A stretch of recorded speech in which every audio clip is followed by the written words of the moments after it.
Good morning, good afternoon, good evening. It is the Boom Bar right here on your Boom Radio NG. And I bid you a warm welcome to the bar today. Today is Friday, and we promise to give you another very interesting episode of Boom Bar today. Today, we're going to be talking about quite a number of things.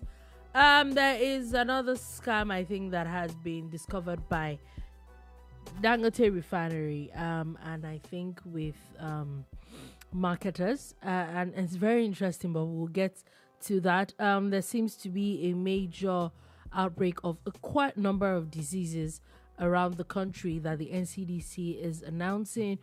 President Buhari is not stopping. Looks like he's bringing out every single thing to honor late former president Buhari, as he is now named.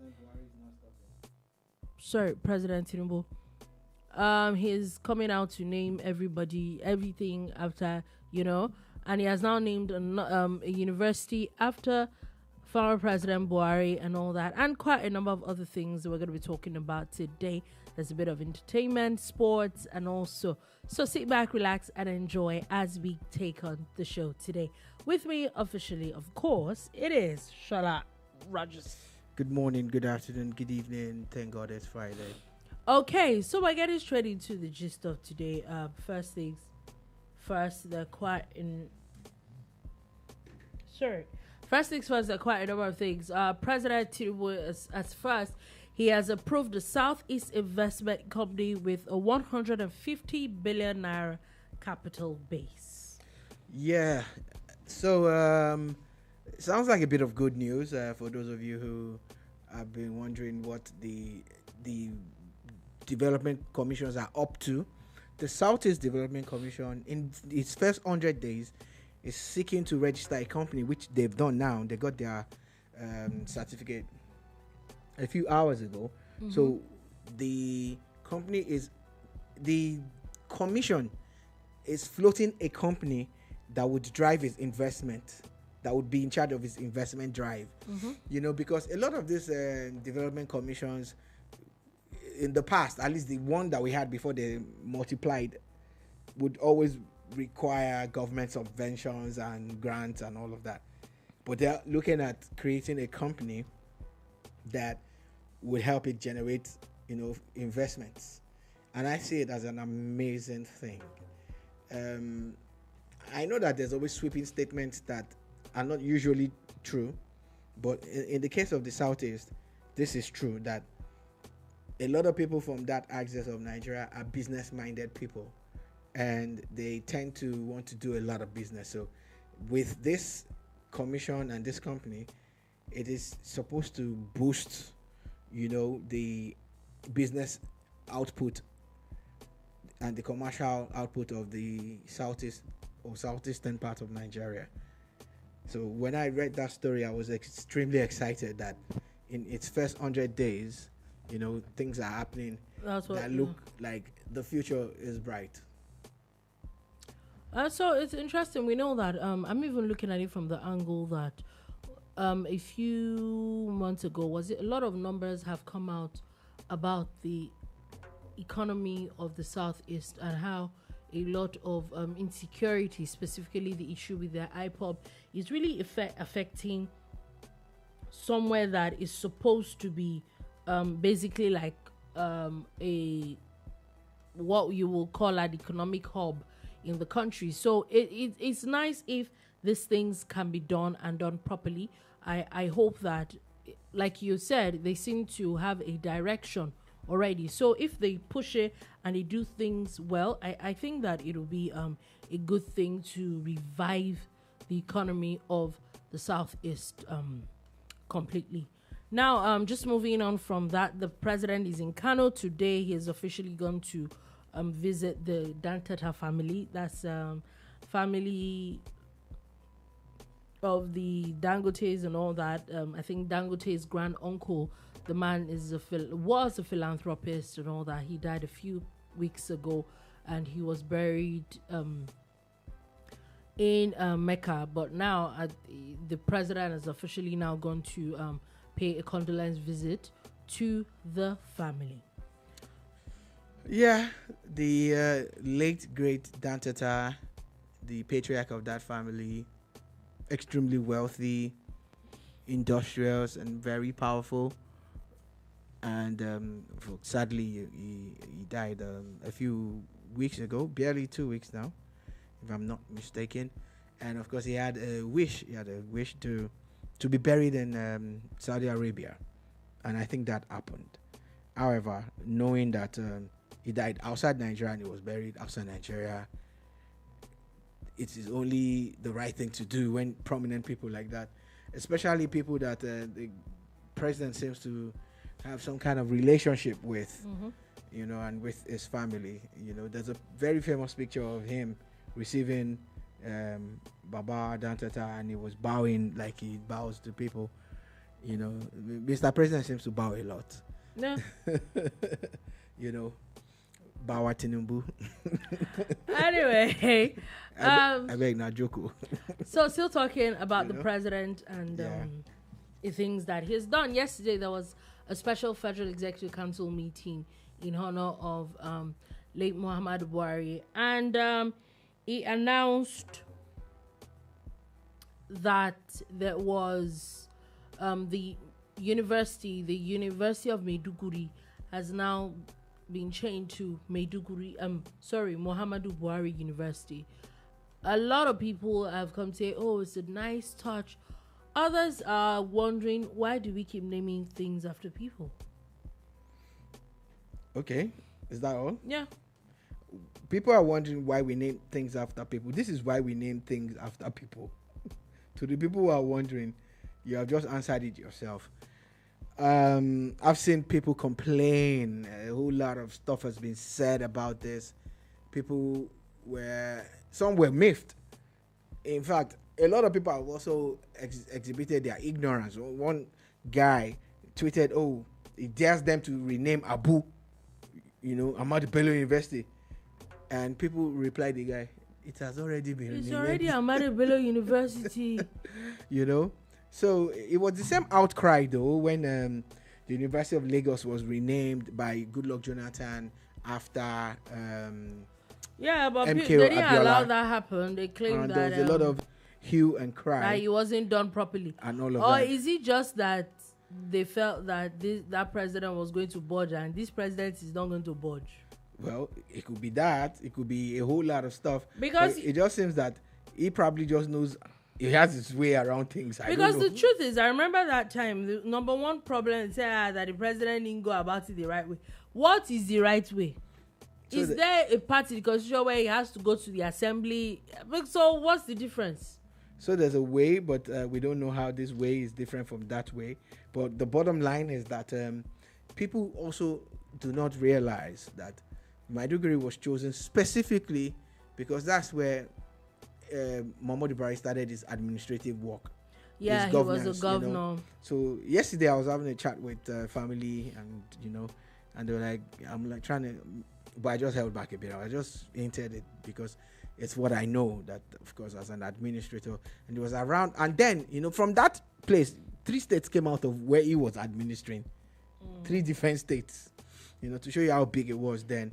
And not just the uni. I don't know why everybody's zeroing in on the uni. Even the airport and all of that is also going to be a part of that. And I keep saying it, just like we had UM here yesterday, and I reiterated that you might not like the man, you get but there are certain achievements that you can't take away from him. Yeah. There are also a lot of wrong that he did. I'm not going to sit down here and act like, but I think even the president captured it when he was talking about how the president was not perfect and all of that. And something about how legacies will be discussed. Do you get? Do you know how many times, even you, maybe in a business or in a family, you come up with an idea. Like, oh, I think this is how we should proceed. This is how we should do this. You get? And you get some kind of pushback that you don't believe. People are like, but I was doing this for everybody. You get? So when legacies are made, some are made with good intention, some are not, but they are meant to be discussed. So maybe a year or two from now, oh, I'm so sorry. Sure. Maybe a year or two from now, we'll come back to this and say, people will be like, oh yeah, we told you Buhari was all bad and there was no good. And some people are like, you know what? There's actually some good things that he's done that they are beginning to see, because some things are seeds and they take time to germinate and all of that. But at the end of the day, it's been done, and there are no pushbacks from the major stakeholders of the university. Like unlike the one in your states that they are fighting, they were protesting over. I've not heard University of Maiduguri say anything about it. Even the Minister of Education has even come to say that they like what the president did in that regard. Now, before we leave all this matter, let's leave the matter of the president and go to the matter of the late former president himself and his chief of staff. At least one of them, he had two during his tenure. One passed on. The second one, Professor Gambari, had an interview yesterday, and I would say that he kind of confirmed what a lot of people said about President Muhammadu Buhari's administration, and this was the issue of cabals. This man had said that when he became the president chief of staff, they had announced that everything to go to the president should pass through the office of the chief of staff. And he said even memos and documents, even from the vice president's office, came through him. That, however, some people bypassed this and smuggled memos to the former president, which made a lot of things. And he said that because they know his weak points, and he never stopped people from seeing him, or do you understand?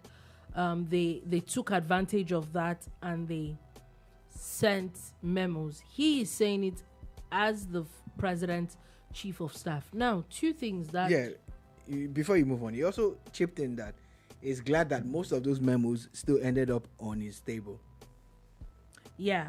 So that's it. Two things I was going to say. One is how... I won't even say two things.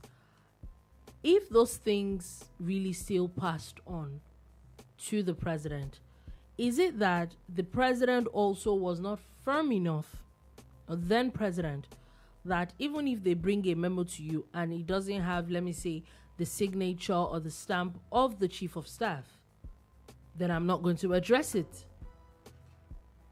Do you understand my point? Mm-hmm. Maybe when those things are done once, twice, or three times, then people know this thing is not working. Yes, the former chief of staff had said, oh, most of them still ended up on his table. But the truth is, with this kind of thing, some probably wouldn't, and probably would have. I remember take for example the case of Nigeria Air, and a lot of things that were signed a few days before the president was leaving. And I tell you, I remember even at the bar, we're like, what's the point of this thing at this time? And other than that, we're all here when the then president was making a broadcast about a currency devaluation, not devaluation, currency change or color change, and he was defending it. Do you understand? So those are some of the things that is that how it is? But at the end of the day, it's not about you. It's the detriment of 200 and something million people. So, being a president or a governor or a CEO, being someone that has been given a mandate to supervise and superintend over a larger body, you're as good as the team you assemble. Yeah. So, whether you fail or succeed, it's on you, because the people, the cabal, are your people. They are there by relationship, by blood or whatever, or by proximity. So there's no president that should be absolved. Bill, exactly. Buhari, rest in peace, be this Tinubu or Basojo, any of them, because at the end of the day, they are the ones. You know, none of us can just drive to Aso Rock now. You can't even get to the gate. So that there people, are places that you will ever get to, even in Abuja. So like take for example, sorry, No, just go ahead. buttress your point, or maybe ask a question with that. In the past 2 years, or would I say in Buhari's 8 years, there was something that was very sad, was very common. The fact that there were a lot of memos that were released, private documents, even as much as the president's speech that you want to give the next day. It's already on social media the day before. Yeah, in its draft form. Yeah. When they have not even done the final Do you understand? edits. But we saw this literally stop in like the past 2 years, and you're wondering like, okay, how was your system so lax? So exactly, again, it's back to you. This is the truth. You might like someone so much that you can't fault them. You know, there's this worship that fans have for their heroes, so they find it hard to see anything bad or any shortcomings that they have. You get, and I think that's one of his own shortcomings, that he had some people around him that knew, like the chief of staff said, his weakness. His weakness was he was a people-centric person, and it was open, and they knew that they could cash out on that. Do you know that some people, they don't even need to get a job or a contract, they just peddle influence. Oh, that guy is the nephew to the president, is the uncle to the president's auntie's brother's auntie's uncle's brother from his father's side. As long as they share one way connected, you know how we used to joke then, I want to be the PA to your PA's PA. Yeah, so these things happen, you get. So I think that also really transpired under President Buhari, to the point where the chief of staff had noticed it, and he felt, I'm sure this is more or less him complaining and pointing out some things that were wrong. And again, it's not completely bad at times if you have those kind of people. The reason why is that if your chief of staff is a bad person, for instance, if he's just sitting on memos and they're not getting to the president, that's another way to circumvent. That's another way, but it looks like people were just using it, according to what he said, they were just using it to get to the president for their own personal gain. You know, the power that people wield. There's a fella song that that Omolanke pusher getting power everywhere. Like everybody has their own power, and it's the same thing from the gate man to the front desk officer. If you went to a university in Nigeria, especially a government-owned one, you see those secretaries in the department. 2 people, secretary and porter in your hostel. Yeah. Porter is at the gate, though. They are at the gate. I didn't stay in an hostel, so I get what you're saying. Okay. You know, but the secretaries, I know the kind of power that they wield. And trust me, if you want extra year, that secretary will dash it to you on a platter. On a platter. Nobody say you want time, but you just go do one kind. Are they even secretaries or even receptionists? Those people are more or less like typists, though. But the power that they wield, the power they wield. So again, or the secretary to the HOD. They're like demigods. And now picture this at the presidential level. And then you now say, oh, the government is bad. Y'all are doing the same thing. That's why anybody that has a platform, if you're going to criticize, let it be with facts and figures and a tinge of reality, so that a president that is serious, he has to check the media. He has to, because they are so removed at times that they don't even know how bad things are. They don't realize it. It's so sad, but in all, he's done his best. I still give him thumbs up for security and infrastructure. Say that at the end of the day, administratively, there were a few. I don't think that's why one man. I was having a discussion with some people last week, and I said, "Can you point to one state in Nigeria that everything is working?" No, that developed over 700 buildings in one site. like yeah. Even this Lagos State, like they say, housing for all. Then Lagos State now maps out land. And they developed 753 units of housing.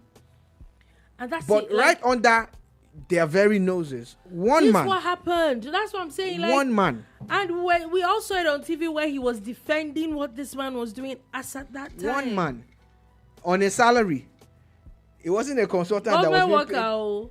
wow. Government worker. Because last, even if you're CBN governor, you're still a government worker. Democracy is good because people can go to court.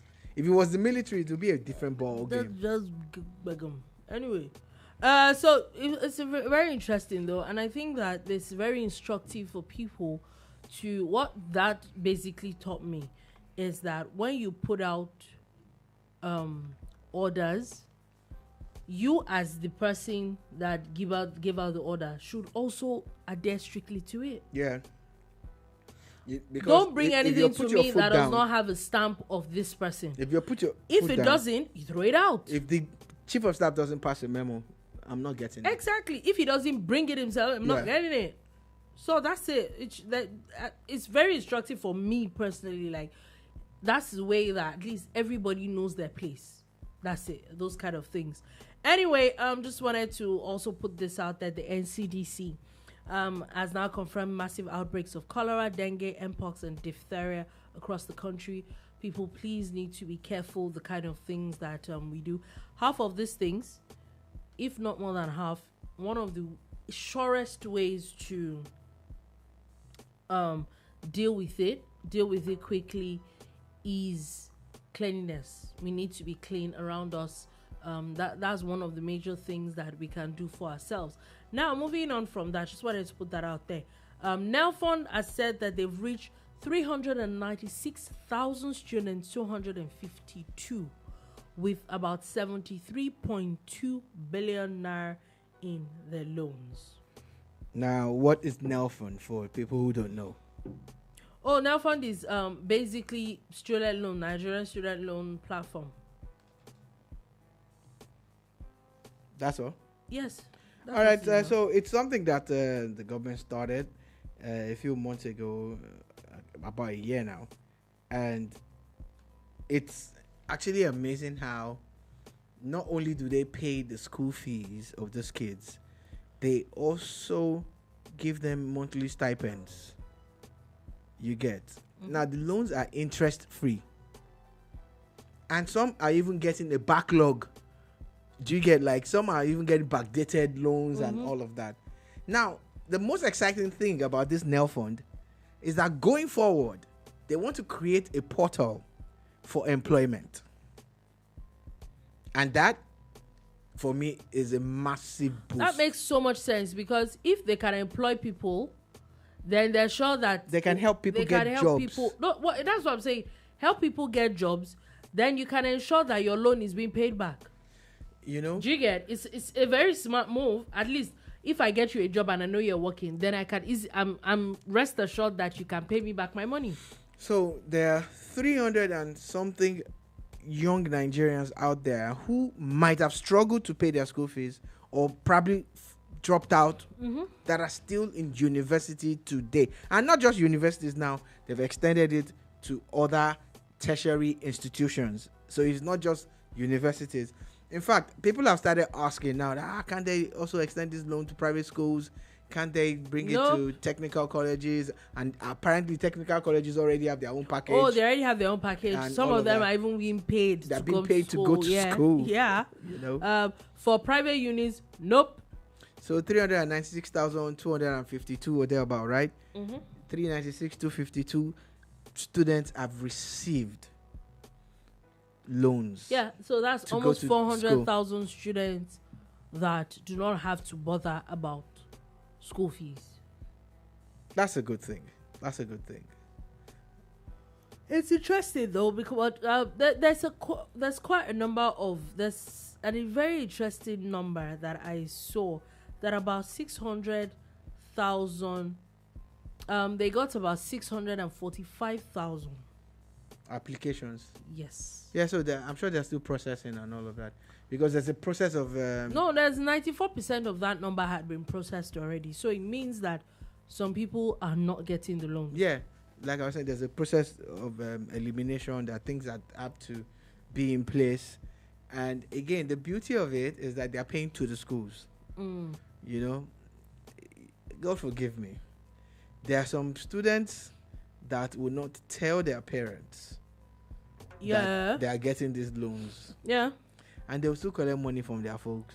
Before. It's something that students will do. Let's even what's it called? That one. But also I remember seeing a story as well when NELFUND is trying to track some schools where they found out that some schools have increased the school fees by about up to 90%. Yeah, because they know that just because government is paying. However, that money is on the bill of the student. They don't know. They're passing it to the students. I don't know what people are doing. And this is what brings me to, we're very quick to say government is bad. But then you hear the things that we regular Nigerians do, and then you're wondering, like, are you people stress me out. I will not even lie. Y'all just stress me out. Because I don't know. They will now do something. You now open your mouth and say government. The corruption that you are dealing with in your own sphere. Like now, talking about corruption, Dangote has now stopped this fuel discount scheme. Why? Because some people have now started using that avenue for fraudulent activities. Why are you people? At times you wonder, like, is it that some Nigerians are just cursed? Do you think it's a curse? Because it's not normal. I need an explanation, but it doesn't make any sense. You think the person anymore that's gaming the system to make money is cursed? It's not making sense. Add so up. It's not about curses, right? Add up. That's what I'm saying. Maybe it has to be some metaphysical thing because it's not normal. It's not natural. Not metaphysical. It is not abnormal for them. To them, it's just the bottom line. It's business. It's about pounds and dollars and naira. It's about money. You know, these guys are all about the money. All this one way they talk, no concern them. So the instant you bring a system to make things better, they are sitting down to look for the loopholes. So what they're doing is that the scheme was basically to give registered marketers to achieve good profit margins, yeah. But what they realize is that these marketers are converting this distribution chain, buying this cheap fuel, and now still going to sell it to other third parties at more expensive. And you've already... And they're also importing. Under the guise of, it's Dangote that they're selling. Do you understand? Do you see all this scam that they're doing? Do you get all these things that they're doing? Y'all are just... It's, at the end of the day... very exhausting. Why a lot of people who are in the oil and gas business will continue to thrive. I'm not saying they're all fraudulent. I'm not saying that. But there are a couple of people who always look for the... Y'all are just... But you know for the Ponzi way out. But you know that Nigerians are very exhausting. It's a global thing. It's not just us. This Nigeria is a different breed. They are a different breed. And they are just exhausted because there's always one thing or another. Like, why? Because if it was the government's own now, you say, oh, it's because it's government and all that. That the government is like, so is Dangote is lying to that, Abi? You don't know how terrible it is. Look, everywhere you go, that government has tried to make things better. People are looking for a way around it. Try to get on the train, y'all are just... on that federal government train from... Remember they arrested some people? From Agege, try to get on that train to Abeokuta or Ibadan. Just at the last minute, like if you get there, at some point they tell you, oh, no more tickets. Mm-hmm. It's fine, it's sold out, blah, blah, blah. Then the train is bringing people from Yaba and you're all going to Ibadan or Abeokuta. Then you get on the train and a few minutes before the train takes off, there's just this surge of people with their luggages who are just coming on at the last minute, chaperoned by one or two people. And they pay to those people on the train. And then, no cash, no this, no that. Meanwhile, they know what to do to circumvent the system. Do you understand? But the government is our problem. I've said it again. The Cardinal Rail, when they were telling people to pay online, There was a time when you go online and you cannot buy a ticket. Huh? But when you get to the train station in Abuja, there are Maybe people happened who will in resell to Daba you. now that they arrested someone because people downstairs shouting like, you know what, this thing's not making sense. If there are no tickets, why are you? And you're now asking people to pay ridiculous amounts of money Because it's their father that owns the train, and he's the one that's buying diesel for the train.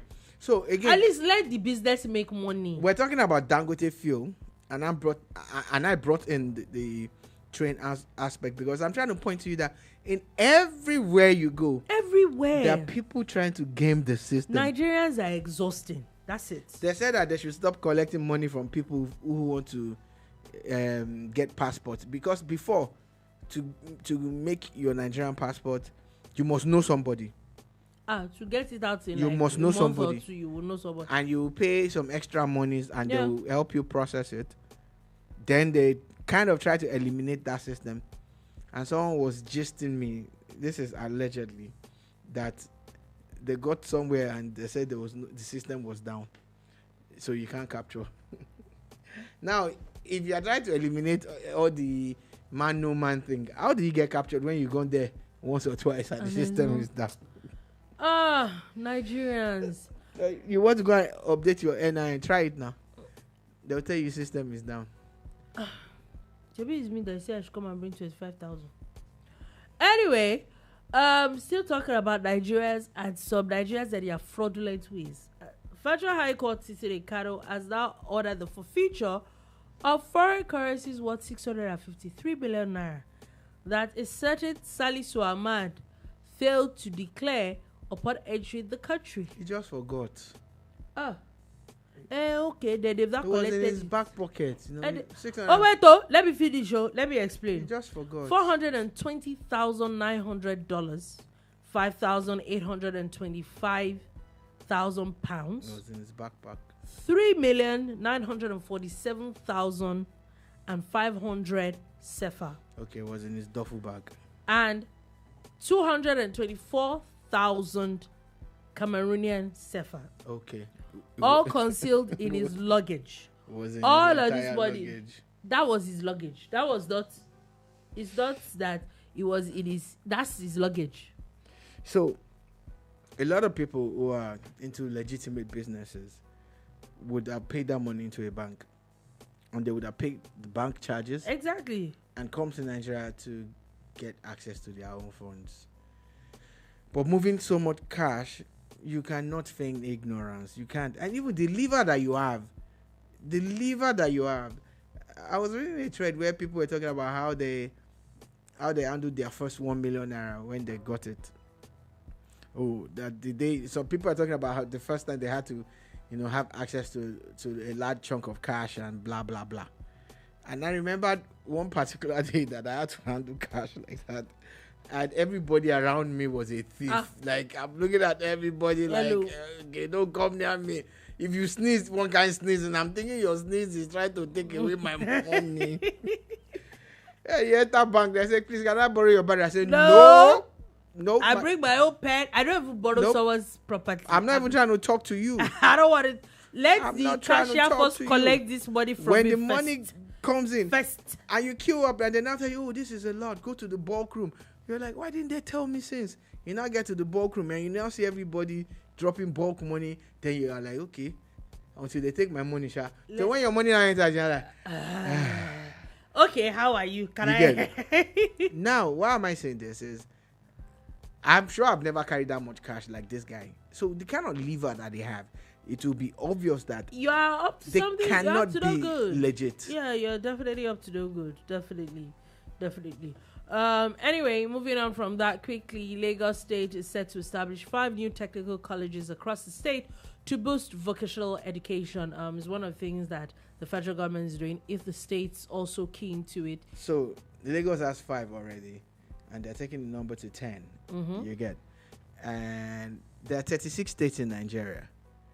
If each state, I know Oyo State too has a couple of those technical schools. If each state add a minimum of 10, like Lagos did, that'll be 360 vocational schools. We're talking skills now. And the funny thing is that these skills are even now more valuable Yeah, a lot. than some of the degrees that people are going to get in school. It is actually. Talking about education, I know the Lagos State Governor today has also now gifted LASU best graduating students in LASU 10 million naira. I know he did it last year, but it looks like it's now becoming a thing now. Yeah, I hope they even institutionalize this thing. A few days ago, the governor was tweeting about one of the best students in law school. Law school, yeah. Who was also a LASUite, and she just packed all the awards like some people we know. Yeah, I think sure. Those ones, they took a bag to prize giving day. Literally, I'm taking a bag to prize giving day. I have awards to pack. That level of confidence. So congratulations to this person, 10 million naira upon graduation. Probably it is Nigeria. The chance of going back for a master's or you start a business, getting a job immediately, or starting a business. Exactly. Picture you graduating and you have 10 million naira to take home to say, "Mommy and Daddy, the governor gave me 10 million. Make I do a nice thing. Daddy, you take 2 million. Mommy, you say take 2 million. Then Uncle Sola, you take 6 million. You're a good guy. I'll manage 1 million." Just picture that kind of thing. That's already more than 10 million. No. 2, 2, 6. That's 6, 10. Yes, now. And you now hold 1 million. That's already 11 million. Okay, Uncle Sola, you take 6. Mommy take 1. Daddy take 2. Wow. So you just take 1. It's time to let's move on. Moving on to the next. Benue State has announced that they uncovered over 4,000 substandard schools in the state. 4,000 substandard schools. I'm not even shocked. It shows a failure of the system, in my opinion, because picture if in place of those 4,000 schools, all the local governments in Benue had built schools, or the state itself had built schools across board. I don't think there will be a place for 4,000 substandard schools. So I think it's a failing on their own part, actually. But I must give them kudos for being able to find out. Yeah, so they're saying that some of these schools, the mushroom schools, some of them are not conducive for learning. A lot of them also do not have qualified teachers as well. So it's and we say education is what again? We're in deep doo-doo. It's God help us as we move on from that. 4,000 substandard schools. Anyway, moving on. The police announced that the police have rescued 31 kidnapped victims in Taraba and Edo State. Also, interesting news that I wanted to talk about was a man that was freed after 18 years without trial in River State. So he was freed. It's one of the by saddest the judge stories, man. Because the judge was like, you know what? There are actually 4 of them that particular judge freed. Basically said that there is no paperwork to even find out what exactly the crimes are. You know what makes it bad?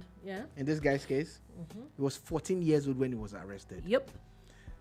You arrested a 14-year-old. Let's agree that he had committed this crime. 14 years. The least you could even do is that. Then you keep him in prison for 18 years. So, according to the judiciary in River State, this is their way of decongesting the prison, saying that there are quite a number of people that are not supposed to be in prison, like someone like this man. 1. 2, that even people that have charge sheets, that even as high as murder, but that they've never been to the courts before. It doesn't make sense. Yeah. So if you even think that this person has done something, charge them to court. You can't just... So now it's basically the judiciary now doing what the police... So literally weeded out a lot of things by themselves. The controller of the prisons, I think this is River State, right? Yes, it's River State. Said that there's a particular prison that they're talking about, that they're decongesting, that this happened, was built to accommodate about 1,700 or 1,800, and it's already at 2,000 plus. And he says at some point they're going to refuse inmates coming in because they don't have crisis on their hands now to keep them, and that's it. So even if people have committed crimes, they say justice delayed is justice denied. Let them know. But a 14-year-old locked up for 18 years. Sadly, there is even no trace of what he did. His family members said that they thought he was dead. You know, imagine if a 14-year-old goes missing. Yeah. Prison is definitely not the next place you're going to look for him. It's such a very sad. He left as a boy and came back as a very old man. Yeah, very, very and sad. I don't even know what crime he said to have committed. But he didn't even have his day in court. No, he didn't. They don't even know what crime he committed. That's the sad part now. But he's 32 years old now. But as sad as it might look, man was arrested when who was president? 18 years ago. Obasanjo, abi? Yes, around the time when Obasanjo was president. Yes. I'm also thankful for his life that there are probably people like that have passed away and they didn't. Do you understand? At 32, it might take a lot of rehabilitation, but I think someone might still be able to get his life together. So kudos to the Commissioner of Justice. I'm actually still thankful for someone like his life that at least he still got out of that situation alive. Kudos to the Commissioner of Justice in Rivers State. In Rivers State, that they're doing the work they're doing. This program, they want to really like. Yeah, it's very, very necessary. Dolupo, if this has happened in Rivers State to this couple of people, you know the number of people that is. What do you think is happening across the country? The entire country. Yes, it's very, very, very, very people instructive. Locked up without any chance of judgment, no explanation, nothing. I'm not saying you should just let everybody go. I'm saying, can they have their day in court? That's the least they could even do. That is the least you could do for themselves. Anyway, moving on from that, we're going to Ogun State, as the Ogun government has now constituted a state burial committee for the Awujale. So, a few days ago, the Awujale had been buried, even though his mode of burial seemed to have caused a bit of rancor with a few people, but the king has been buried. Also, there's even a regent that has also now been announced as well. So there are quite a number of things that are moving on. But Easy Jebu now, they cannot just bury the Awujale and let it go like that. Nope. Let's talk about this for a minute. Yeah. Yoruba tradition. Mm-hmm. The little I know, I'm not that vast in it. Yeah. But the little I know, you're not supposed to show the body of a king.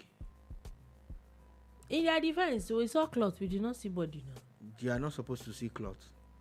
We are just supposed to know where he was even buried. Yeah, I get that point. Kings are so revered to the point where if we want to really maintain this culture and tradition that we have, but here we are, they're burying the Awujale after 65 years on the throne, and it's a public spectacle. Yeah. I don't want to go into the religious angle because I know that religion drives people in a certain type of way. Yeah. But I'm speaking about tradition. As a Yoruba man, I think it's unheard of to bury a king in that way. You cannot remove religion from these things. Why do I say so? You see, okay, finish. Why do I say so is because I strongly believe, especially with, I have kind of witnessed this thing firsthand.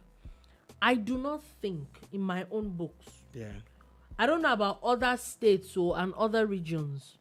In Yoruba land, in the southwest, I don't think you can be a king or want to be a king and say that, oh, I want to be a Christian or a Muslim. I think you're deceiving yourself. I think that kingship, and even in some places, even chieftaincy titles are really entrenched in what we know as Isheshe. It's almost like there are even deities that are attached to some kings. So I personally believe, even if you are from a family of those kind of things, if you know that you cannot follow by their rules and regulations, or I want to be a Christian, or I want to be a Muslim, I think that it is insulting. I saw an old picture where they had said some of the rites that this Awujale had done where he was being carried across a river, and that is literally one of their traditional rites. There's nothing like that in Christianity. There's nothing like that in Islam. Do you understand? But you had to do those things to become a king. Now you now come out to say, oh, after you now become the king, you now say, oh, I don't want to be. Don't deceive yourself. That's me. I think that it is a bit insulting to those traditions. If you cannot uphold their traditions, leave it alone. You know that was what I was saying, right? Oh, yeah. So I totally agree with you. That's what I'm trying to establish, that if you want to be a traditional, they're called traditional rulers for a reason. They're not called religious rulers. Even if the tradition is even a religion for other people, I think it's completely wrong for you to have done all those rituals and etutus. Yeah. Then you come and now say that you are religious. And, you know, I know that, the Awujale is very revered. And there are a lot of kings that are revered too. Because part of it that you're supposed to uphold the tradition. There's even an association of born-again Yoruba kings. They were at the camp the other day in their large numbers. Oh, my God. At the redemption camp. They're always at Christian events and everything. Oh, God. You see, the truth is, it's wrong. And you guys don't want to hear it, but this is us telling you it is wrong. Give unto Caesar what is Caesar's? That which is Caesar's. You know, you want to be a king. Oje Oba, Ojoba, Jeoba. But you cannot be a king, be a Yoruba monarch, and be a Christian or a Muslim. The two don't mix. It's not possible. They don't mix. On the flip side, what state burial is Ogun State trying to do? He has been buried according to the way he wanted to be buried. Mm-hmm. What is state burial? Are you going to exhume the body? No, it's just party. And rebury him? Party is the Please, don't you have more pressing things to do? Dear Governor Dakpo Abiodun, I know that you feel some kind of obligation to show how much you love the Awujale and how much you have supported, tradition. Mm-hmm. But what's this state burial about? What is a state burial at state level? What do you mean by state burial for someone who has been buried? I honestly think it's not necessary. Now, you want to celebrate Awujale, please go ahead. You want to immortalize him, please go ahead. Name some streets after him. Name schools after him, like President Tinubu has done. Do all, but what's state burial for someone who has been buried? Because I don't know. I know about people saying they are born again. Are people going to die again so that they can be buried again? They don't do party that they don't do party. Okay, before. just have a party. Do memorial, 40 days, 8 days, whatever memorial. What is state burial? You set up a state burial committee. Yeah. Mr. Dakwa Abiodun, sir. With due respect, sir. With due respect. Fill in the blanks. Okay. They say when somebody says with due respect, they really fill in the blanks. Anyway, moving on from that, let's do a bit of, quickly before we go, let's do a bit of international stories or even intimate stories. Adekunle Gold released his new single called Cocoa Money. But before he did that, he actually gave a lot of people money on social media, made a lot of people happy last couple of days. However, he didn't give me money. He excluded people that graduated from OAU. Great effect. They showed him Pepe. Apparently, when he was still up and coming, he went there. When he had only one song. That he said that he performed the song 6 times. And he was literally... He did the a cappella version. He did the acoustic version. But in the real sense of it, Daddy, you shouldn't go on a show if you have only one song. No. They came to him and they knew he had only one song. So they paid him. It was not like it was Budov. No. They came to him to perform that song. They paid him maybe 300K or thereabout. And after he had done everything beyond his power, they went to meet him and collected half of the money back. Now, you see, students are terrible people. We've been there before, so I know. No, I've not been there. I don't do this kind of thing. I know that there's a tradition in some Nigerian unis that any artist that's coming into that school to perform must prostrate for the students. Yeah. You know, and he said he did that too. But they still came back to hunt him. You know. And the funny thing is, when he dropped this song, I said, this is one of the smartest.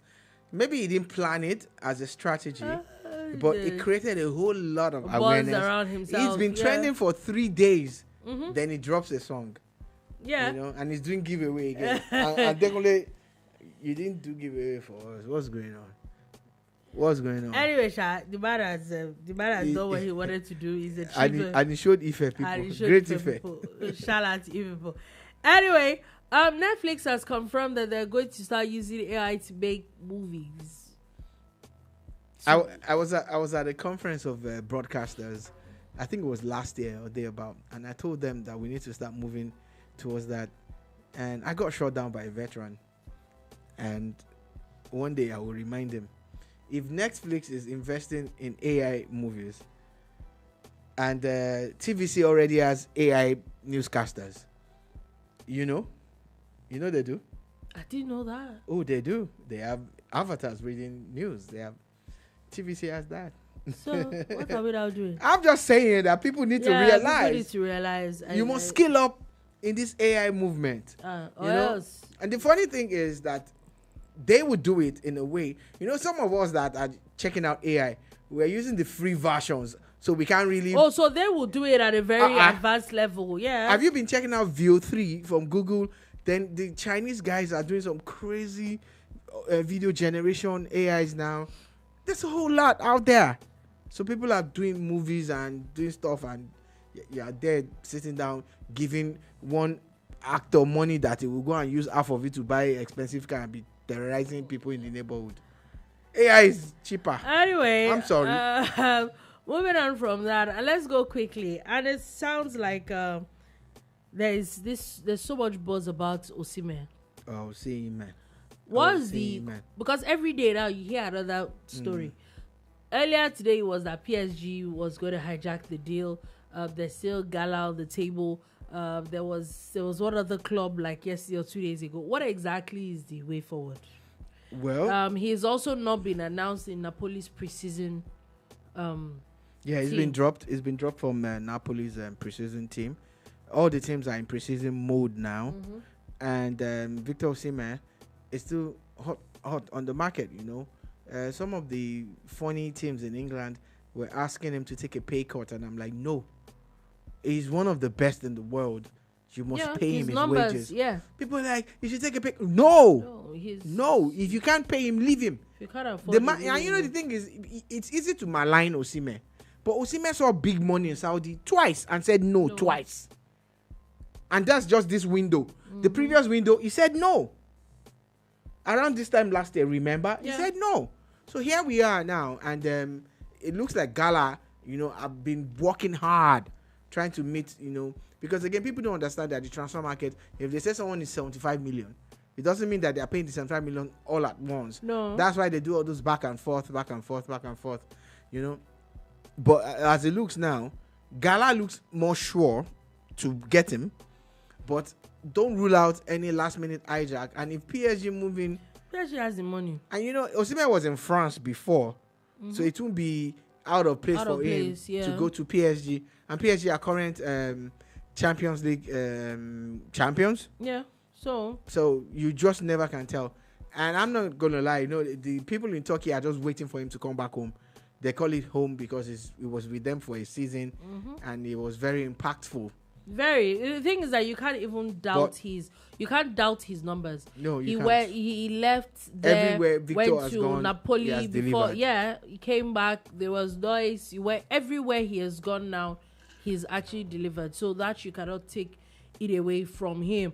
Also, American rapper Snoop Dogg has now become a co-owner of a championship club, Swansea. Yeah, so there's a group of people who are doing this collectively and all of that. And you know Snoop gets around. One moment is singing reggae, the next moment is rapping, and one moment is smoking something, and the next moment is cooking. Snoop is a brand. It's a brand, him joining the Swansea movement is him bringing over 100 million followers. A lot of people on social media. A lot of people would just even want to watch they will have ticket sales just because Stoop is coming today. Yeah, hundreds of million followers that he has on all social media platforms. That can drive traffic for them. That can bring more business and more eyeballs. And more eyeballs always translates to more money. More money at the end of the day. Exactly. Just wanted to put it out there. Nigeria is facing Zambia today. The Super Falcons are facing Zambia today in the quarterfinals game. WAFCON out there in Morocco. It's going to be a tough one. The Zambian team is a tough team, but the Nigerian team is tougher, and we have a blend of youth and experience. I was watching a video of Asisa saying, yeah, they're ready. Ashley Plumter is talking tough to Sola. They're all like ready and they're all geared up. Yeah, to take and that up. We're rooting for them. Also, Junior D Tigers are at the moment they're actually facing Argentina in their classification round. Yeah, the girls went there and did well, defeated China. Sadly, they lost 2 games back to back. But in those games, you watch them, you see that they didn't do badly.